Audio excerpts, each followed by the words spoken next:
കുടിക്കാൻ പൈപ്പിലും വെള്ളമില്ല, കുറെ കെറ്റിലും വെള്ളമില്ല. ബിന്ദു കൃഷ്ണയുടെ തലയിൽ ചൂട് പായസം വീണു. ഇപ്പൊ എന്താ പറഞ്ഞു? കൊല്ലം KSRTC ഡിപ്പോയിൽ നടന്ന ഈ പ്രിയദർശി ബസ് ഉദ്ഘാടന പരിപാടിയിലായിരുന്നു ഇങ്ങനെ ഒരു സംഭവം.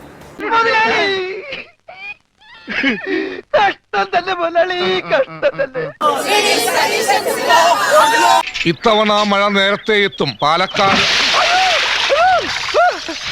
താൻ എന്താ കാണിക്കുന്നത്? എന്റെ മാതൃഭൂമിയുടെ നന്ദി പോയല്ലോ. എന്തേ ആ പേപ്പറേ ഇയാളെന്ത് പണിയാണ് കാണിക്കുന്നത്? തന്നെ കൂടെ തോറ്റല്ലോ. I also failed of you. രണ്ടാമത് സോറി സാർ. എന്നാ കുറച്ച് സോപ്പ് കൊടുത്തേക്കണോ?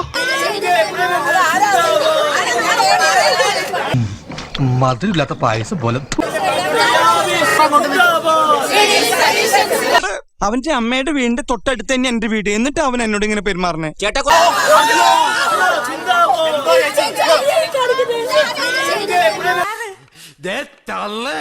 വായില് പല്ലിട്ടായിരുന്നെങ്കിൽ അടിച്ച് ഞാൻ പല്ല് ഭാഗച്ചിട്ടുണ്ടാക്കിയേ.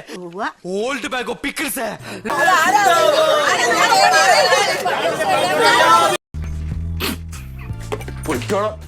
ഞാൻ ചിരിച്ചു പോയനെ.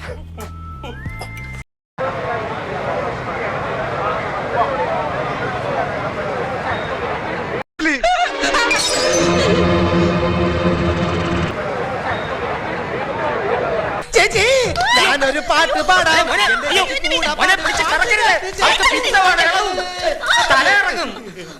നല്ല ചേച്ചി ഞാനൊന്ന് പരിചയപ്പെട്ടെ. പാശ്ചാത്യ സംസ്കാരം ലണ്ടനിൽ നിന്ന് വരികയാണോ? എന്റെ രീതി ഇങ്ങനെയാ. മോനോട് എത്ര കാലം നീ സൂക്ഷിച്ചോ. ചെക്കൻ ഇത്തിരി ആക്രാന്തം കൂടുതലുള്ള കൂട്ടത്തിലാ. മതി മതി മതി മതി. ഞാൻ വരട്ടെ. എങ്ങോട്ട്? അല്ല ഞാൻ പോട്ടെ. സബ്സ്ക്രൈബ് ചെയ്തിട്ടുണ്ട് പൊന്നു മോനെ.